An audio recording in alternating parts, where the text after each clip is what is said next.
आज जूही न जाने किन ख्यालों में खोई हुई थी। कमरे में टीवी चल रहा था, लेकिन उसका ध्यान कहीं और था। टीवी में गाना चल रहा था, किसी नजर को तेरा इंतजार आज भी है। अचानक माँ ने आवाज लगाई, जूही बेटा खाने के लिए आ जाओ, खाना लगा दिया है। माँ ने आवाज दी तो जैसे वो सपने से जागी। खाना खाने का उसका बिल्कुल मन नहीं था। बात ही कुछ ऐसी थी। आज उसके पति के देहांत को 1 साल हो चुका था। पति की याद दिल से जा ही नहीं रही थी। माँ पिताजी से भी बेटी का दुख कहाँ देखा जा रहा था, पर कर भी क्या सकते हैं, नियति को यही मंजूर था। माँ के साथ खाना खाते हुए अचानक जूही की नजर फेसबुक पर किसी फ्रेंड रिक्वेस्ट पर गई।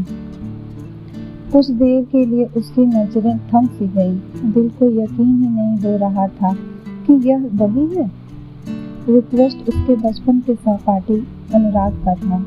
जूही इसी उधेड़-बुन में थी कि रिक्वेस्ट एक्सेप्ट करूं या नहीं। आखिरकार हिम्मत करके रिक्वेस्ट एक्सेप्ट कर लिया। अब दोनों के बीच मैसेज का आदान प्रदान होने लगा। अनुराग स्कूल के दिनों से ही जूही को बहुत पसंद करता था, पर कभी खुलकर बोल नहीं पाया। दोनों के परिवार में जमीन आसमान का अंतर जो था। अनुराग एक साधारण परिवार से था। पिता खेती बाड़ी करते थे और जूही गांव के एक बहुप्रतिष्ठित परिवार से थी। जब भी अनुराग स्कूल आता है तो उसकी नजरें जूही को ढूंढती रहती। जूही इन सब बातों से बेखबर थी। अलबत्ता उसकी कुछ सहेलियों को इस बात की भनक जरूर थी। आखिरकार वह दिन भी आ गया जब सबको एक दूसरे से अलविदा कहना था। आज स्कूल में फेयरवेल पार्टी थी। सब जिद कर रहे थे कि अनुराग कोई गीत गाए। व्हाइट शर्ट और ब्लू जींस में अनुराग काफी हैंडसम दिख रहा था।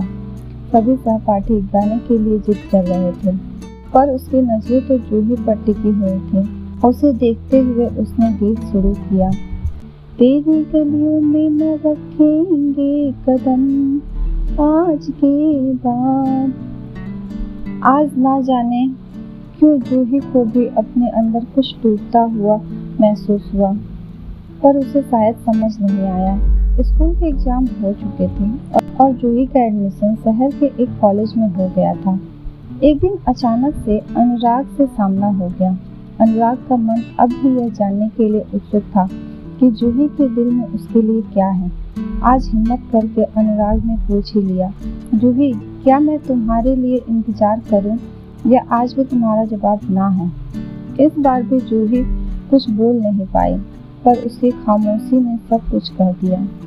अनुराग कुछ देर जूही को ध्यान से देखने के बाद अपना ख्याल रखने की हिदायत देकर वहां से विदा हो गया। जूही उसे दूर तक जाते हुए देखती रही। ऐसा नहीं था कि वह उसे चाहती नहीं थी, पर वह ऐसा कुछ भी नहीं करना चाहती थी जिससे उसके परिवार की इज्जत को आंच आए। जूही ग्रेजुएट हो चुकी थी।